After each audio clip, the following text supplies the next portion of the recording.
Hello everyone. आज बच्चों हमने लिए हैं प्रीवियस ईयर के क्वेश्चंस यूपी बोर्ड के क्लास 10 सब्जेक्ट इंग्लिश। ये ग्रामर है। ग्रामर पोर्शन से हमने कुछ क्वेश्चंस लिए हैं जो पहले आ चुके हैं, और ये मैंने फिर से आपको वही बताने के लिए लिए हैं कि क्वेश्चंस किस तरह से पूछता है।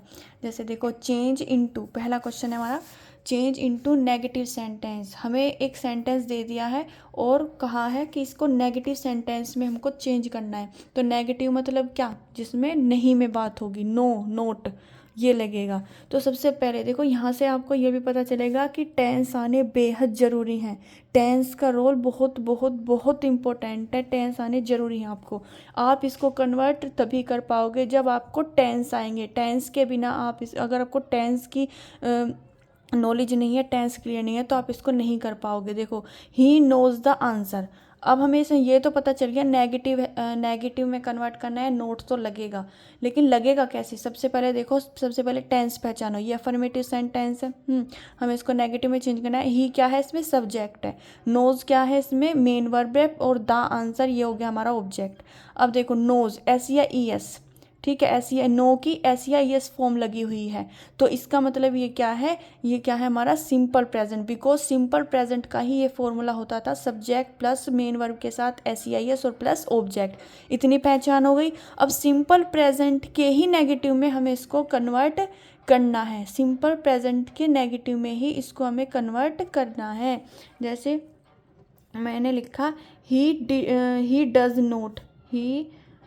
नॉट नो द आंसर, ठीक है। यहाँ पे सब्जेक्ट हो गया। नेगेटिव का फॉर्मूला क्या होता था सिंपल प्रेजेंट का? सब्जेक्ट प्लस डू या फिर डज नॉट, डू नॉट या फिर does not, plus main verb की first form plus object. First form क्यों लगी है? बिकॉज यहाँ पे डू या डज हेल्पिंग वर्ब आ गई है पहचान के लिए। डू लगता था प्लूरल के लिए, डज लगता था सिंगुलर के लिए, तो सब्जेक्ट हमारा सिंगुलर है, इसलिए यहाँ पर डज नॉट लगा है। री राइट द सेंटेंस। यहाँ पर इस सेंटेंस में कुछ मिस्टेक है, हमें उसको सही करना है, दोबारा सेंटेंस लिखना है। अब वो मिस्टेक, अब देखो वो कैसे पूछेगा। वो मिस्टेक वर्ब की भी दे सकता है, आर्टिकल की भी दे सकता है, पंक्चुएशन की भी दे सकता है।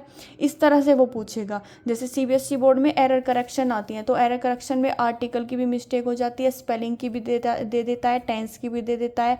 इस तरह से ही यहाँ दे रखा है। तो he did not went to school, सबसे पहले टेंस पहचानेंगे। ही डिड नॉट किस में लगता था? डिड नॉट लगता था पास्ट टेंस में, और किस में? सिंपल पास्ट टेंस में। अब नोट लग रहा है तो मतलब नेगेटिव है। अगर डिड होता तो नेगेटिव नहीं होता, लेकिन यहाँ पर नोट लगा हुआ है। अब जब यहाँ डिड नोट लगा हुआ है तो यहाँ वर्ब की सेकंड फॉर्म क्यों लगी है? क्योंकि सिंपल पास्ट के नेगेटिव का फॉर्मूला होता था subject plus did note plus verb की फर्स्ट फॉर्म प्लस क्या? Plus object. तो यहाँ पे क्या आना है? यहाँ पर सही फॉर्म होगी इसकी, सही आंसर होगा he did not go to school. इसमें आएगी फर्स्ट फॉर्म। क्या आएगी? फर्स्ट फॉर्म, बिकॉज ये सिंपल पास्ट टेंस का है। अब देखो, he has did his work. अब हैज़ के साथ यहाँ डिड क्या कर रहा है? क्योंकि हैज़ या हैव तो किस में लगते थे? परफेक्ट में। हैज़ बीन और हैव बीन परफेक्ट कंटिन्यूस में, और ये लगते थे परफेक्ट में। अब ये किसका परफेक्ट है कैसे पहचानेंगे? जब हमें टेंस की पहचान होगी और फॉर्मूला याद होगा।